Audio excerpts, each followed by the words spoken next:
महात्मा बुद्ध एक गांव में प्रवचन सुना रहे थे। उन्होंने पास हुए लोगों के समीप अपनी मधुर वाणी से सभी को संबोधित करते हुए बताया कि हर किसी मनुष्य को धरती माँ की तरह सहनशील तथा समाजशील होना चाहिए। क्रोध मानव का ऐसा शत्रु है जो दूसरों को हानि पहुंचाएगा, साथ में खुद भी उससे नहीं बच पाएगा। इसलिए क्रोध, ईर्ष्या मानव की सबसे बड़े शत्रु है। सभा में सभी लोग शांति से उनकी बात को ध्यानपूर्वक सुन रहे थे। तभी वहां उस सभा में एक अति क्रोधित व्यक्ति भी उपस्थित था। वह पहले तो उनकी बात सुनता रहा, फिर वह अचानक महात्मा जी से क्रोधित होकर बोला। बोलते समय उसकी आंखें खून के समान लाल हो रही थी। उसने बोला कि तुम ढोंगी हो, यहाँ बैठकर लोगों को बेवकूफ बना रहे हो। यह जो भी तुम कुछ कह रहे हो ना, इसको सचमुच करना बहुत मुश्किल है। समझे, तुम्हारी इन बातों का कोई मतलब नहीं है। यह सब बातें कोई मायने नहीं रखती। असल जिंदगी में ये कहानी सुनाना बंद करो, धूत महात्मा, और जहाँ से आए हो वही चले जाओ।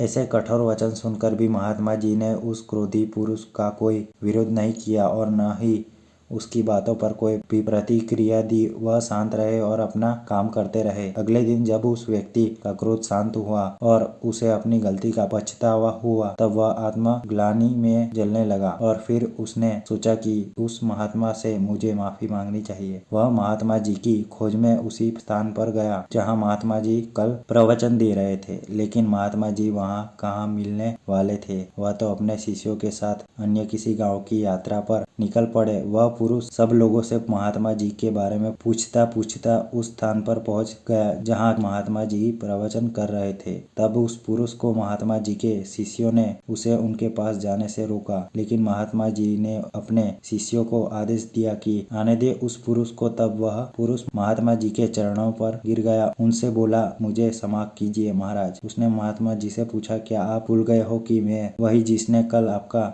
इतना अपमान किया था? मैं अपने दुष्ट कृत्य की आपसे माफी मांगता हूँ। तब महात्मा जी ने बड़े शालीनता से उस पुरुष से बोले कि कौन सी बात? तब उस पुरुष ने बड़ी हैरानी से महात्मा जी की ओर देखा। महात्मा जी बोले कि मैं तो बीती बातें वही छोड़ाया, क्योंकि बीता हुआ कल कभी वापस लौटकर नहीं आता। इसलिए बीती हुई बातों की वजह से आज और अपना आने वाला कल नहीं बिगड़ना चाहिए। जो हो गया सो हो गया। तुम्हें अपनी भूल का एहसास हुआ, यही सबसे बड़ी बात है। तुम अपनी गलती को मान लिए, सो तुम अब निर्मल हो गए हो। इसलिए कोई भी ग्लानि अपने मन में नहीं रखो। अपने आने वाले कल के बारे में विचार करो और उसे सुधारने का प्रयास करो। महात्मा जी की बात सुनकर उस पुरुष के मन का भार हल्का हो गया और उसने महात्मा जी के चरणों को पकड़कर कहा, आज से मैं अपने क्रोध का त्याग करता हूँ और धैर्यवान और समाशील होने का प्रण आज से लेता हूँ। इस कहानी से हमें यह सीख मिलती है कि यदि अपने बीते हुए कल की गलती को लेकर हमें वर्तमान में उसका पछतावा न